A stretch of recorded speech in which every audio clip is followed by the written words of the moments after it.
Hello. Kumusta? May adlaw ka na tanan makaigsunan ng mga kasampiak. So here we go again. Buhay Amerika Duterte loyalist magaingon nga. Kung adunay nahidugmo tungod sa tumang kakapoy o kaluya, ang imong mga pulong may magadasig kaniya sa pagtindog. So mga kasampiak, kung saan man kayo sa mundo, sana ay nasa mabuti kayong kalagayan at ang iyong buong pamilya. Mabuhay po tayong lahat. God bless po. So time check, it is now 4:07 in the morning, 9th of January 2025. Thursday na po dito sa Brooklyn, New York. So mga kasampiak, ano ba pwede natin pag-usapan? So alam naman natin yung mga pangyayari dyan sa Pilipinas. Ang lahat ng mga ito orchestrated para demolition job sa mga Duterte. But before anything else, kayo inanyayahan ko na magsampiak man lang itong Mundikon Channel. God bless po sa ating lahat. Mabuhay po tayo. Duterte fist bump. So, ang pag-usapan po lang po natin, itong mga tulpo. Kasi maglalagay tayo ng 3 tulpo dyan sa Senado. Pero marami silang mga dapat na sasagutin nila sa atin. Uunahin muna natin si Erwin Tulfo. Noong kapanahonan nila nung nasa ano pa sila, Kachirapi, lahat naman ng mga tulpo nung panahon na nasa ano pa sila, radio stations, nandoon pa sila sa TV station. Grabe sila tumuligsa, mag-scrutinize ng mga na taga-gobyerno na parang hinatulan na nila na guilty or convicted. Pero ngayon, lumabas yung problema, yung Rapi Tulfo, ni Erwin Tulfo, yung na fraudulent yung identity niya. Pero nagsalita siya kamakailan lang na daw siya, nag-TNT daw siya sa Amerika. Pero ang nakakapagtaka dito, nag-TNT siya sa Amerika, pero nakadalawang anak pa siya sa isang babae na may anak na siya doon ng una pa. Tapos, paano nangyari na nakadalawang anak siya? So it means to say, bumalik siya sa Pilipinas. Pero sa ngalan na TNT ka, doon pa lang sa immigration ng Amerika, malalaman na nila na TNT ka, hindi ka na sana makabalik pa sa Pilipinas. So how kami nangyari yon? So anong klaseng kasinungalingan yang nagsasabi mo, Rapi? Erwin. At saka nagsilbi siya ng 4 na taon sa United States Army from 1988 to 1992. And he was also assigned on a tour in Europe from 1992 to 1996. So ibig sabihin diyan, ginamit mo talaga yung iyong fake identity na Erich Gonzalez Sylvester Stallone Tulfo. Kung baga Erich Sylvester Tulfo, idol pala niya si Stallone. So diyan lang mismo makikita mo na bumalik siya sa Pinas, nabuntis ng pangalawang nagkaanak sila ng pangalawa. So hindi ka TNT. It means ginamit mo yung fake identity mo. Tapos bumalik ka, nag-serve ka pa sa army. Tapos, so gamit mo talaga, Erwin, yung fraudulent identity mo to acquire an American passport, maintaining the deception for 2 decades. Oh, 2 dekada pa. So, ito, isang birth certificate mo was born December 30, 1965 in Hawaii. So, base sa ebidensya, ikaw ay si Erwin Tishiba Tulfo na born on August 10, 1963 in Tacloban City, Philippines. So noong October 11, 2022, ikaw ay inakusahan na fraud or picky under that false identity, yung Erich Sylvester Tulfo. So inakusahan ka na fraud. Ganon. So allegedly used twice in 2001 kasi nag-renew siya Nag-renew siya ng passport niya in 1991. Oh.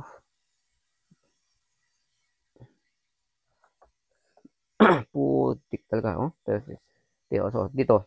October 11, 2022, ikaw ay inakusahan na fraud or picky under that false identity.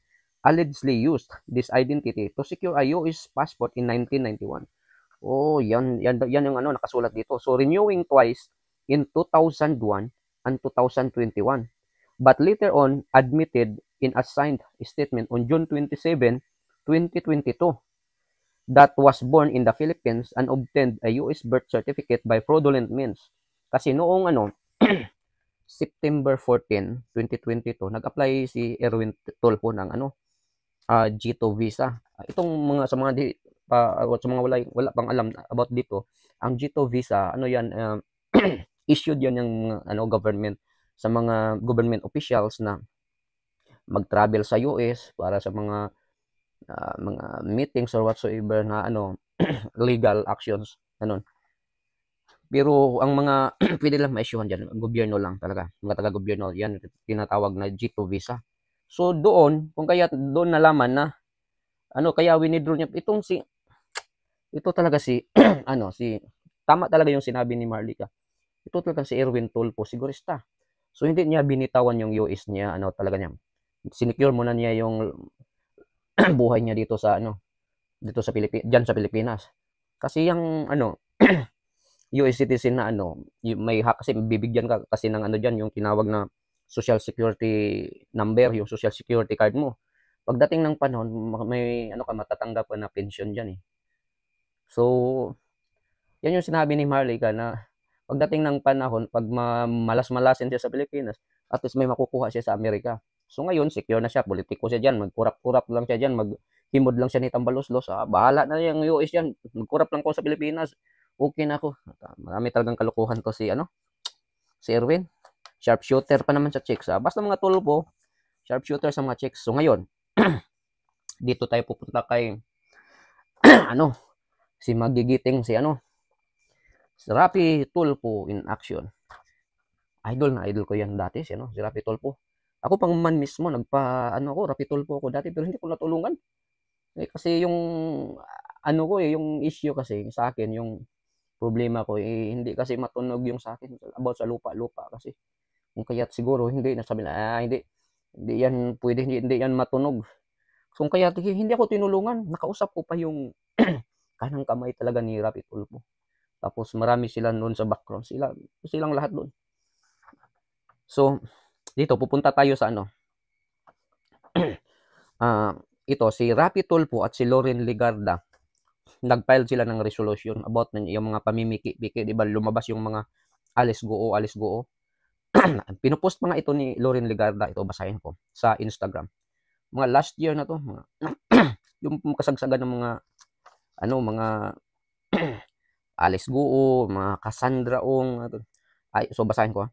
I am Loren Legarda. I recently filed Senate Resolution number 1200 with Senator Rafi Tulfo. Sila to nagtuligsa nito. To address the disturbing reports of fraudulent birth certificates being issued by some local civil registries. So, galit na galit sila sa sino ba naman pagpapasukin tayo ng mga fraud.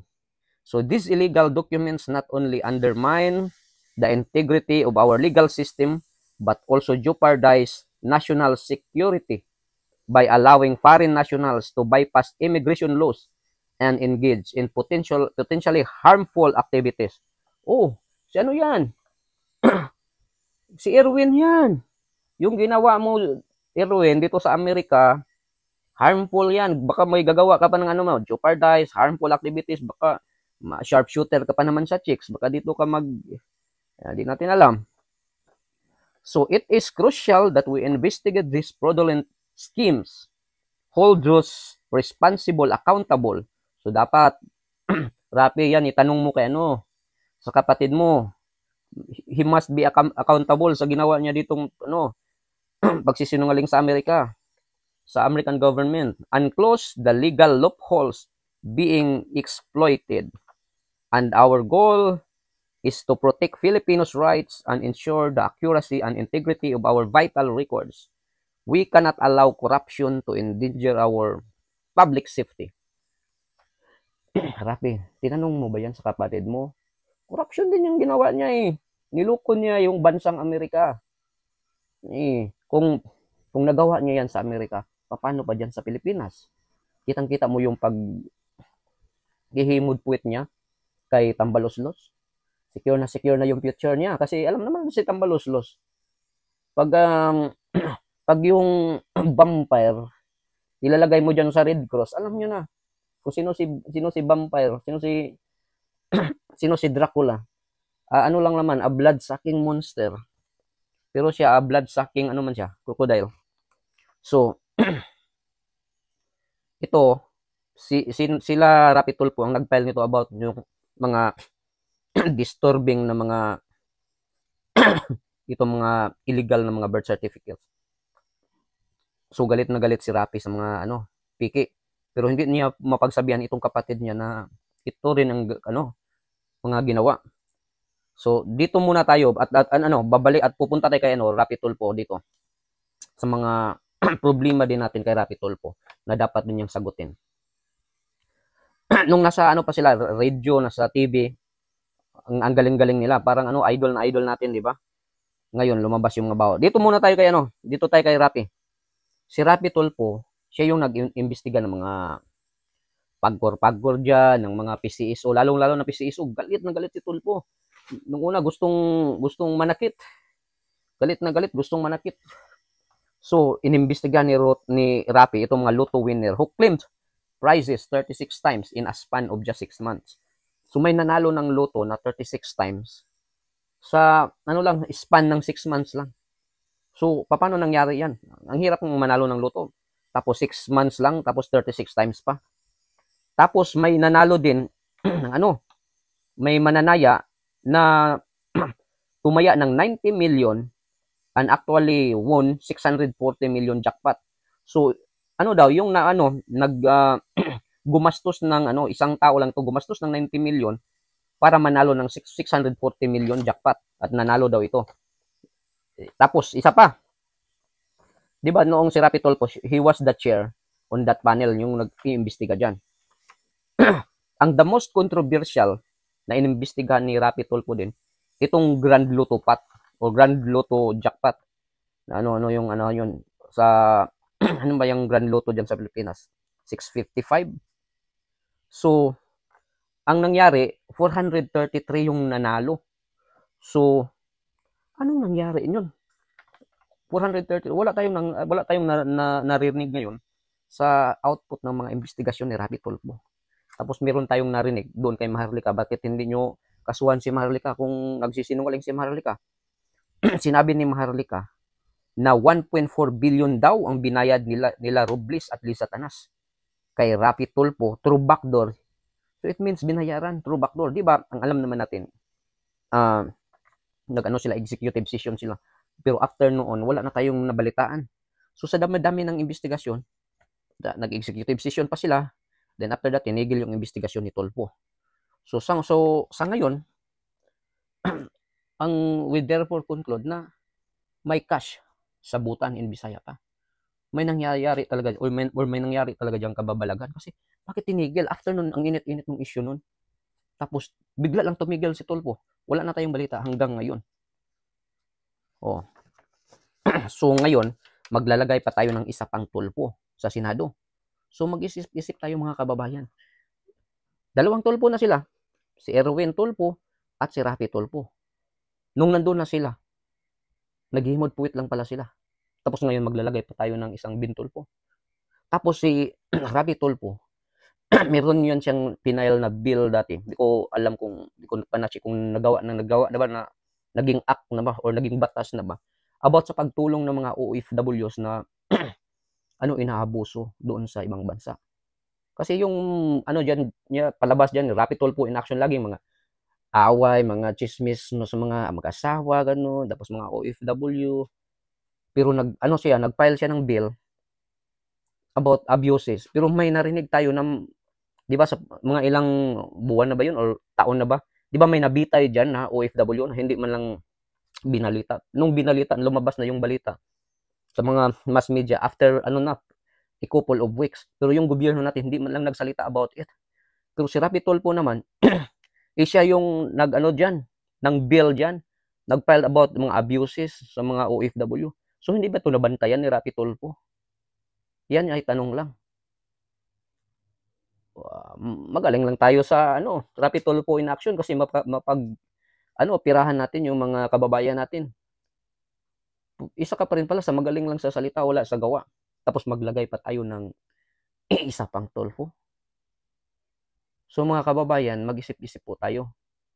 Kasi hindi biro ang maglagay ng isang opisyalis sa bansa natin, lalo na dito sa national, when it comes to national interest. Patay tayo dyan. Magaling lang pala sila sa salita, wala sa aksyon. O ngayon, si Tulfo, si Erwin naghihimod kay Tambaloslos, si Rapi Tulfo naghihimod kay Bongbong Marcos. So alam naman natin, Trayo yan eh, Tambaloslos, Liza Tanas, si Bangag Jr. So, kumbaga, trio in action talaga yan sila. Hindi pwedeng, hindi, ano yan, nag-ano talaga yan, combine talaga yung tatlo. So, ngayon si Rapi, kasi alam naman natin, gusto talaga nilang ma-impeach Inday Sara. Kasi pag ma-impeach Inday Sara, so, wala na silang hadlang dyan. So, wais din si Tulfo kasi alam niya na malakas siya sa survey, di ba? Kasi sila ni Inday Sara yung pinaka-close dyan na mag-fight for presidency. Kung magkataon na ma-impeach si Inday Sara, so, tatakbo talaga yan si Rafi. So, ngayon, hindi, ayaw niyang kakalabanin ang mga Marcoses, ang mga Romualdez. Imod-puwit lang siya. Pero kasi, alam naman natin si Romualdez, pagkakalabanin mo. Pero pagdating ng 2028, pag wala si Inday Sara, tatakbo talaga yan si Rafi. Kakalabanin talaga niya yan si Tambaloslos. Kasi siya yung mas mataas sa survey. At hindi yan magpa-vice president. Kasi pag magpa-vice president siya kay Tambaloslos, alam niya yung karakas ni Tambaloslos, tingnan yung ginawa nila kay Inday Sara, pwede din yung mangyayari kay Rafi. So, sa tingin ko, ano lang yan, nagmamatyag lang yan both side. Kasi parehong tuso yan eh. May lahing buwaya at ahas ang yan eh. Kung kaya't, sa tingin ko, tatakbo ng presidente yan si Rafi. So, tatakbo din si Tamba. Ay, ganun. Pero sa tingin ko, yung plano nilang impeachment ni Inday Sara, trial of the century yan. Close deal na yan. Mangyayari talaga yan. Pwede nilang mapa-impeach si Inday Sara kasi tingnan nyo yung nangyari sa budget. Kahit ayaw ng mga senador, nabigyan lang ng 5 billion, ano na, tumahimik na, natamimi na sila. So, kahit sasabihin natin na marami ang mga senador na ayaw ng impeachment ni Inday Sara, pag mabiyayaan yan ni Tambaloslos, wala yan, bibigay ang mga yan kasi walang mga integridad mga yan. Walang mga prinsipyo sa buhay ang karamihan na nandyan. So tayo ay magmamasid-masid lang mga kaibigan, mga kasampya kasi daming mga kalukuhan na nangyari sa bansa natin. Pero yung gusto ko talaga na yung mga senador na gusto nating iboto talaga. Katulad ni Marcolita, ni Pastor Kibuloy, si Vic Rodriguez, Jimmy Bundok, Bato de la Rosa, si Bungo. Iboto din natin si Philip Salvador kasi meron na tayong mga matatalino dyan. Kailangan din natin yung mga closest na mga Duterte na totoong lumalaban para sa katarungan, para sa totoo. Hindi lang sabihin natin, lumalaban sila para sa mga Duterte, pero lumalaban sila para sa mga totoong mga tao na nagsiservisyo sa ating bansa. So, kailangan natin yung mga tinaas ni Tatay Digong, yung mga kamay nila. Kailangan natin yan sa Senado. Huwag yung mga makakaliwa na nakapenetrate na ngayon na mapapahamak ang taong bayan, lalong-lalo na yung ating mga men in uniform, na eventually, lahat tayo ay magsasuffer. So, mga kasampiak, maraming salamat po at God bless sa ating lahat. Thank you.